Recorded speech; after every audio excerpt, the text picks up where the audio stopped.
कि टिकट कैसे डिक्लेयर हुआ, टिकट डिक्लेयर की सूचना कैसे मिली और टिकट डिक्लेयर होने के बाद बृजभूषण शरण सिंह ने क्या कहा। मैं आपको सच बताऊंगा, WFI का चुनाव हुआ था, एक पोस्टर बड़ा और चर्चित हुआ था, दबदबा तो रहेगा। देखिए वो ऑस्ट्रेलिया से कुछ समय होमसिक होके या क्या होके आप वहां से वापस आ गए, क्या सही से बताइए, क्या घर की याद आ रही थी? अब इसको मैं एक्सप्लेन नहीं कर सकता। जैसे क्या हुआ कि उस टाइम एक या परिवारों का एग्जाम्पल ये भी है कि करण यूपी कुश्ती संघ के अध्यक्ष हैं। सुनते हैं आप इस तरह के इल्जाम? सुनता हूँ, प्रतीक पहलवानी करते हैं, पापा ही थे, पापा ही नहीं सिखाया? दोनों जन को आपस में ही लड़ाते थे। अच्छा, हाँ, तब भी मैं जीतता था। पिताजी को इल्जाम लगे तो क्या माहौल था? आप उन इल्जामों पे क्या कहना चाहेंगी? क्योंकि बार बार विपक्षी उन इल्जामों को निशाना बनाते हैं और एक बड़ा तबका भी है जो महिला पहलवानों के साथ खड़ा है। इस पूरे प्रकरण पे करण भूषण आपका क्या कहना है? मैं सच बताऊंगा, हम लोग को बहुत बुरा लगा। लल्लन टॉप चुनाव यात्रा पावर्ड बाय मंगलदीप, प्रार्थना की महक प्रार्थना के बाद भी, एंड को पावर्ड बाय टेक्नोस्पोर्ट। प्रार्थना की महक प्रार्थना के बाद भी। नमस्ते, मेरा नाम सिद्धांत है। गाड़ी में वीडियो देख रहे हैं, यानी चुनाव का मौसम आ गया है और गाड़ी में नेताजी लोगों का इंटरव्यू होने लगा है लल्लन टॉप पे। हमारे साथ फ्रेम में अब आपको दिखेंगे करण भूषण सिंह, जो कैसरगंज लोकसभा सीट से बीजेपी के उम्मीदवार हैं। उनके साथ एक और पहचान नथी है कि वो इस सीट से 7 बार से सांसद बृजभूषण शरण सिंह के बेटे हैं। करण, स्वागत है। ये धूप में यूवी प्रोटेक्शन दे और आपको पूरा दिन बदबू रहित, ड्राई और फ्रेश रखे। टेक्नोस्पोर्ट, हर इंडियन का फ्रेश कोड। कैसा चल रहा है चुनाव? बहुत बढ़िया चुनाव चल रहा है। पहला चुनाव है? हाँ, पहला चुनाव है। मैनेज किया होगा पिताजी के साथ कई सारे चुनाव? पिताजी के नहीं, इससे पहले बहुत सारे जितने भी पापा के 3 टाइम से जो चुनाव में हम लोग, जैसे कल ही बात हुई थी कि हम लोग को एक विधानसभा का दायित्व मिल जाता था, तो विधानसभा देखते थे। जैसे जो हमारे घर से नज़दीक तरमगंज विधानसभा है, उसका शुरू से लेकर अंत तक 5 साल चुनाव के समय और फिर चुनाव के बाद वो जिम्मेदारी होती थी हम लोग की। किसी कैसे जिम्मेदारी बढ़ती थी? अभी जैसे कि इलेक्शन के स्टार्टिंग में हम लोग आपस में भाइयों में डिस्ट्रीब्यूट कर लेते थे कि कौन सी विधानसभा कौन देखेगा, और एक कंपटीशन टाइप का चालू हो जाता था कि जितना बेहतर देखेंगे उतनी अच्छी विनिंग आएगी, जिसकी सबसे अच्छी विनिंग रहेगी वो जीतेगा। कौन बढ़िया मैनेज करता था, आप या प्रतीक? मैं 2 विधानसभा देखता था, तरफगंज और करनैलगंज। आप जाके कभी एक बार पूछ भी लीजिएगा। प्रतीक से अपने भाई से जो विधायक हैं, मैं हमेशा जीता हूँ। अच्छा, ये कैमरे पे कह रहे हैं? हाँ बिल्कुल, प्रतीक देखेंगे इसको? हाँ बिल्कुल। ठीक है। ये बताइए कि पापा से क्या बात हुई? ये बात कई बार आपसे इंटरव्यूज़ वगैरह में पूछी जा चुकी होगी टिकट डिक्लेरेशन के बाद, कि टिकट कैसे डिक्लेयर हुआ, टिकट डिक्लेयर की सूचना कैसे मिली और टिकट डिक्लेयर होने के बाद पापा ने क्या कहा, पापा बृजभूषण शरण सिंह ने? मैं आपको सच बताऊंगा, टिकट होने से पहले या टिकट होने के बाद उनसे मेरी उनसे चुनाव से संबंधित कोई बात नहीं हुई। बस जिस दिन मैं प्रचार के लिए निकल रहा था, उनने बोला मेरा एक सिद्धांत है, मैं हर अपने कार्यक्रम में 10 मिनट पहले पहुंचता हूं, इस पे रहना। बस इसके अलावा कोई बात नहीं आज तक, ना उनने की ना मैंने पूछा। बस यही बोला कि मेरा एक सिद्धांत है कि मैं हर कार्यक्रम में अपने 10 मिनट पहले पहुंचता हूँ और इसी पे रहना। एक बात बताइए, जब पिछले साल WFI का चुनाव हुआ था तो एक पोस्टर बड़ा पर चर्चित हुआ था। आपके घर से कई सारे लोगों ने वो पोस्टर उठाया था, दबदबा तो रहेगा, उस पे लिखा हुआ था, और जिसके बाद बहुत लंबा विवाद हुआ था दबदबा वाले कांड पे, दबदबा वाले पूरे फ्रेज पे। क्या कहना चाहेंगे करण भूषण आप? देखिए, वो दबदबा वाली जो बात थी, वो हम लोग के नहीं, ऐसे बहुत फॉलोवर्स हैं जो बहुत मानते हैं, अपने तरफ से किसी ने ऐसा कर दिया, उसके बाद कुछ लोग फ्रेम में आए। और रही बात दबदबा की, तो इसकी कोई परिभाषा नहीं है, आप इसको डिफाइन नहीं कर सकते। आप इसको ऐसे ले लें कि जिनके साथ बहुत सारे लोगों का प्यार है, जनता के बीच के हैं, इसको भी कह सकते हैं, इसको भी कह सकते हैं। अब उसको गलत फॉर्म में लीजिए, दबदबा, उसके बहुत सारे अर्थ हैं। अच्छा, साल 2021 में मैंने आपके बड़े भाई प्रतीक बड़े भाई हैं ना आपके? कितने साल बड़े हैं? 1.5 साल बड़े। आपकी उम्र कितनी? मेरी 34। अच्छा, प्रतीक आपसे 1.5 साल बड़े हैं? हाँ। तो प्रतीक का मैंने एक इंटरव्यू लिया था साल 2021 में, वो आधे 1 घंटे लंबा इंटरव्यू है, और उसमें एक बात उन्होंने ऑन द रिकॉर्ड स्वीकारी। ठीक है, उन्होंने दो बातें ऑन द रिकॉर्ड स्वीकार की। एक तो बोला कि यार मैं वैसे बहुत शाई नेता हूँ, बहुत ज़्यादा बातचीत नहीं करता हूँ मीडिया से। उन्होंने कहा कि इंटरव्यू से बहुत भगते हैं हम, ठीक है। और दूसरी बात कही कि पापा से आज भी बहुत डर लगता है। आप अपने बताइए अपना सच।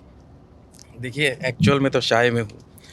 मेरा क्या प्लानिंग था इस बार, जैसे हम लोग एक्टिव राजनीति में थे, लेकिन मैं हमेशा स्टेज से दूर रहता था, माइक से दूर रहता था। इस बार ये सोचा था कि अब की तैयारी करेंगे, माइक पकड़ेंगे, स्टेज पकड़ेंगे और अगले 5 साल बाद देखेंगे। हाँ, अब ये नहीं पता था कि प्रैक्टिकल करते करते हमको सर्टिफिकेट लेना होगा। और ऐसे ही विधायक जी का वो सब झूठ है कि उनको कोई शाय नहीं, कुछ नहीं। वो शुरू से ही एक्टिव थे। अच्छा, झूठ बोल रहे थे। अच्छा, हाँ, बस पापा से डर। देखिए, डर एक रिस्पेक्ट है, एक आदर है। शुरू से हम लोग, और मुझे लगता है कि जब से हम लोग हॉस्टल गए, taps the air force school Delhi hostel में गए, तब से फिर एक डिस्टेंस, मतलब डिस्टेंस का एक आदर, एक सम्मान की वजह से, ऐसा कोई डर नहीं, बस एक रिस्पेक्ट है। और रिस्पेक्ट में ये होता है कि जब पापा आते हैं तो हम लोग मैं जाके पैर छू लेता हूँ, फिर हट जाता हूँ। ना उनके सामने बैठूंगा मैं, ना वो जहाँ रहेंगे मैं वहाँ रह सकता हूँ। और हम लोग की अगर बात भी होती थी, मतलब वैसे इतनी बात नहीं होती, अगर बिजनेस से रिलेटेड, फील्ड से रिलेटेड अगर बात भी होती थी 5:30 बजे शाम को, सुबह होती है। मतलब रोज नहीं होती, वंस अ ब्लू मून, वरना मैंने कुछ गलती की होगी, वरना उनको कुछ सलाह देनी होगी, तब सुबह 5:30-6 बजे। नहीं बातचीत इतनी। हाँ, कोई प्रतीक ने मुझे ये भी बताया था कि हम लोग घर में खाने की टेबल पे ये सब काम की बात नहीं डिस्कस करते हैं, ये मना है घर में एक तरह से।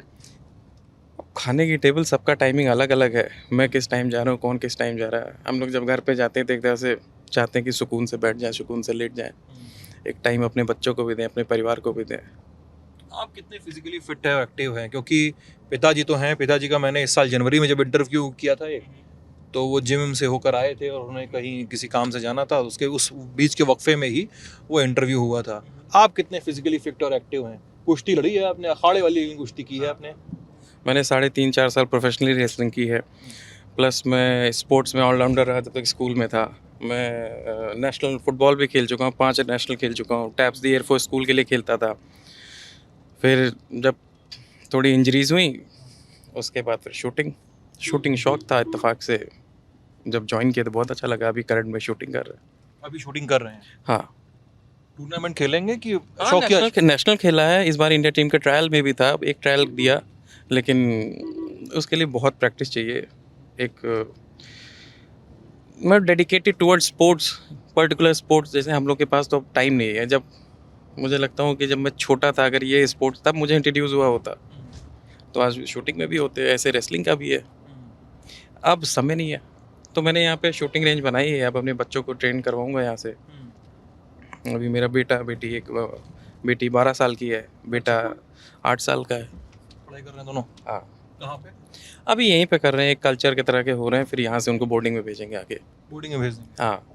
अच्छा, ये बताइए, ऑस्ट्रेलिया में आप पढ़े लिखे, ऑस्ट्रेलिया में मैं आपका इंटरव्यू देख रहा था कि ऑस्ट्रेलिया से कुछ समय होमसिक होके या क्या होके आप वहाँ से वापस आ गए। क्या, सही से बताइए, क्या घर की याद आ रही थी? अब इसको मैं एक्सप्लेन नहीं कर सकता। जैसे क्या हुआ कि उस टाइम एक पहली बार एक एपिसोड का ट्रेंड चला था, मतलब जो मुझे पता लगा था, प्रिजन ब्रेक करके बड़ा एपिसोड उस टाइम सब देखा जा रहा था, टीवी सीरीज जो ना। हाँ, बहुत पहले की बात है। तो मैं ऐसे देखता रहा 6-7 दिन मुझे नींद नहीं आई। तो प्रतीक भी अभी वहीं मेरे साथ थे। ये मुझे बोले कि चलो डॉक्टर दिखाते हैं। जैसे गए, उसने बोला go back home sickness problem, बस। उसके अलावा मैंने भी ना कुछ उससे पूछा। मुझे लगा कि क्या पता घर जाने का बहाना मिल गया, चलो घर। पापा कुछ बोले? नहीं, उन्होंने बोला अच्छा किए, ठीक है। अपना फिर बाकी की स्टडीज़ पूरी की, काम धाम देखने लगा, और फिर लोकल पॉलिटिक्स। चलिए, मैं अब कुछ उन सवालों की ओर आ रहे हैं जो सवाल आपके घर में बीते लगभग 1.25 साल से सिमर कर रहे होंगे, आंच पे होंगे। वो है पिताजी के केस को लेके। पिताजी को पे जब इल्ज़ाम लगे, मैंने उन इल्ज़ामों पे उनसे सफाई तो ली ही है अपने एक अलग इंटरव्यू में, लेकिन जब उन पर इल्ज़ाम लगे तो क्या माहौल था? आप उन इल्ज़ामों पे क्या कहना चाहेंगी? क्योंकि बार बार विपक्षी उन इल्ज़ामों को निशाना बनाते हैं और एक बड़ा तबका भी है जो महिला पहलवानों के साथ खड़ा है। इस पूरे प्रकरण पे करण भूषण, आपका क्या कहना है? मैं सच बताऊंगा, हम लोग को बहुत बुरा लगा कि जो अभी तक भाई मानते थे, सांसद जी को गुरु मानते थे, नेता मानते थे, यहाँ विधायक जी के इलेक्शन में भी आए थे कैंपेन करने, आज वो इस तरह पलटे। बुरा लगा ये देख के कि हम लोग ने इतना आदर सम्मान किया। मैं भी उनको रिस्पेक्ट करता था, प्लेयर थे, मैं भी प्लेयर हूँ, तो मैं प्लेयर्स का रिस्पेक्ट करता हूँ कि अपनी मेहनत से बने। बहुत बुरा लगा जब ये सुना कि ये इन लोग की वजह से, बल्कि उन लोग तो हम लोग के ज़्यादा क्लोज थे। साक्षी कैंपेन वगैरह क्या आए थे यहाँ पे वो कैंपेन? हाँ, विधायक जी के कैंपेनिंग में आए थे, यहाँ पे जब रेसलिंग कंपटीशन होते तब आते थे, और सब हम लोग की अच्छे से बातचीत थी। और फिर अब क्या कहें, आगे मुझे कुछ नहीं कहना, वो बहुत बुरा लगा। और विपक्षी जो परिवारवाद का आरोप लगाते हैं तब परिवारवाद, अगर हम लोग हकदार हों इसके, तो इसको परिवारवाद कैसे कहेंगे? मैं अपना बताता हूँ, मैं 15 साल से एक्टिव राजनीति में हूँ। मैंने फोकस करके पब्लिक के बीच में रहा हूँ, सबका काम किया है, सबके सुख दुख में साथ रहा हूँ।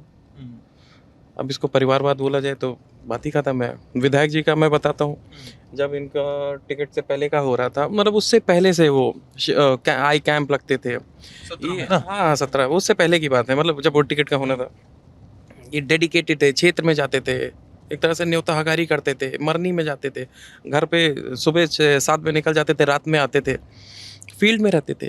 तब इसको परिवारवाद कह रहे तो फिर मैं नहीं कह सकता कुछ इसमें। क्योंकि वो परिवारवाद की जब बात आती है तो लोग ये भी इल्ज़ाम लगाते हैं ना, आप इन इल्ज़ामों से आप रूबरू होते रहते होंगे, मुझे लगता है करण, कि लोग बोलते होंगे कि आप परिवारवाद का एग्जाम्पल ये भी है कि करण यूपी कुश्ती संघ के अध्यक्ष हैं, उस पर एक पूरे परिवार का कंट्रोल है। सुनते हैं आप इस तरह के इल्ज़ाम? सुनता हूँ। क्या जवाब देते हैं? कि मैं उसका हकदार हूँ। मैंने कोई मुझे यहाँ पे बैठाया नहीं है, इलेक्शन हुआ, इलेक्शन से जीत के मैं गया हूँ, वरना वैसा होता तो इलेक्शन में मुझे वोट ना होते। मैं इलेक्शन हुआ, मैं इलेक्शन में जीता, तब उस पद पे आया हूँ। आज भी यही है। अगर परिवारवाद कह रहे हैं तो इलेक्शन में मैं यहाँ पे वोट मांग रहा हूँ, प्रचार कर रहा हूँ, जनता मुझे जिताएगी और मैं जनता के वोट से आगे जाके पहुँचूंगा, ना किसी के एहसान हो, ना किसी के रहम करम से। पिताजी के स्टैंड से, पॉलिटिकल स्टैंड से, जो उनके राजनीतिक उनकी ज़मीन रही है, उससे अपने आप को कितना अलग कर पा रहा है? मैं ये सवाल इसलिए पूछ रहा हूँ कि बीते दिनों उनके एक इंटरव्यू का हिस्सा बड़ा वायरल हुआ है, ठीक है? बस वहीं आ रहा हूँ। वो वायरल हिस्सा ये है कि जब उनसे पूछा गया कि किसका सबसे अधिक सम्मान करते हैं, और राजदीप सरदेसाई वाला इंटरव्यू है वो, अच्छा, वो मुस्कुरा रहे हैं। नहीं उसमें कुछ गलत नहीं था। जैसे योगी जी, हाँ भाई, योगी जी वाला वही। हाँ मैं आपको बता देता हूँ, वायरल हिस्सा यहाँ पे पैच कर लेना भाई। हाँ, योगी जी हम लोग का बहुत पुराना पारिवारिक संबंध है, और जो बड़े महाराज जी थे नेताजी का, उस टाइम से नेताजी साथ में थे। अब एक नेताजी का कॉन्सेप्ट है कि उनको मोदी जी एक नज़र में नेता लगते हैं, और बाकी रही बात योगी जी की, तो ये इनके साथ के हैं, साथ के मित्र हैं, इनके अभी मित्र थे, समकक्ष बैचमेट। हाँ बैचमेट बोले तो बैचमेट में आप ऐसे कैसे बोल सकते हैं कि, अब समझिए भाई, मुझसे उतना ना बोलवाइए इस टॉपिक पे। आपके तो सीनियर हैं ये। हाँ योगी जी सीनियर है, मैं बहुत अच्छे से जानता हूँ उनको, महाराज जी हम लोग कहते हैं। घर और आए हैं? हाँ पहले मैं जाता था घर, बहुत बार आप लोग की मुलाकात होती थी। अच्छा। हाँ हम लोग का एकदम पारिवारिक संबंध है। और लखनऊ में चर्चा है कि प्रतीक भाई के संबंध सबसे अच्छे हैं। हाँ सबसे अच्छे, किसी से खराब नहीं है, उसमें कुछ नई जानकारी है क्या?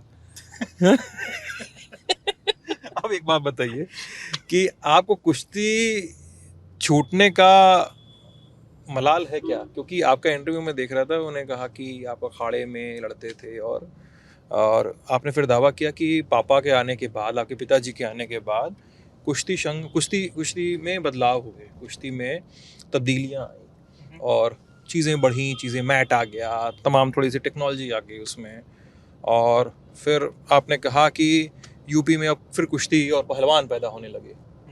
क्या है?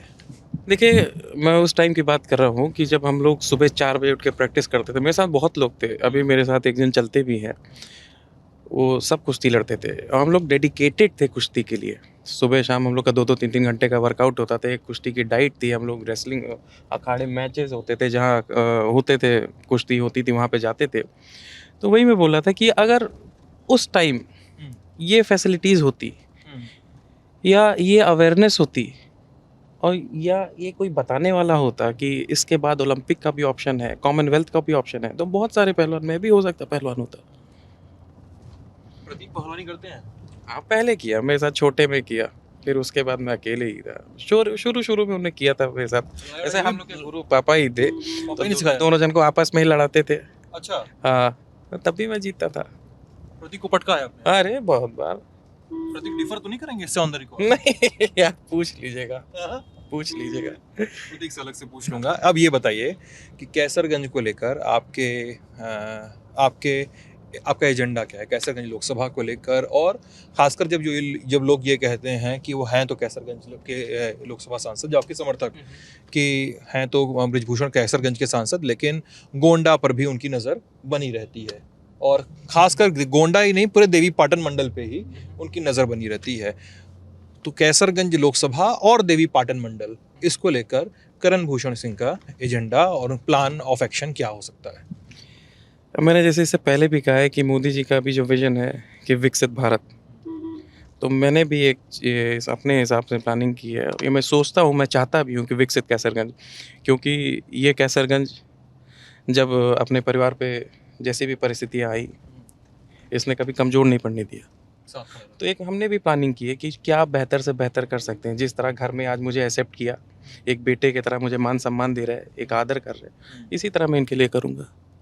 एक बेटर प्लानिंग करूँगा, इलेक्शन ख़त्म होने के बाद एक अच्छी प्लानिंग करके, एक अच्छी नीति करके कि क्या करा जा सकता है, एम्प्लॉयमेंट से रिलेटेड, स्पोर्ट्स से रिलेटेड, डेवलपमेंट से रिलेटेड। रोड तो बहुत बढ़िया है, लेकिन कुछ थोड़ी हाँ, नहीं बहुत कम होंगे, ये बहुत कम होंगे, एक दो कभी शायद हम लोग को दिख जाए अगर हम लोग किसी विधानसभा, पर्टिकुलर विधानसभा के कैंपेन में जाते हैं तो। ठीक है, चुनाव के लिए शुभकामनाएं करण आपको। और आप देख रहे थे लल्लन टॉप। आप सभी का बहुत बहुत शुक्रिया।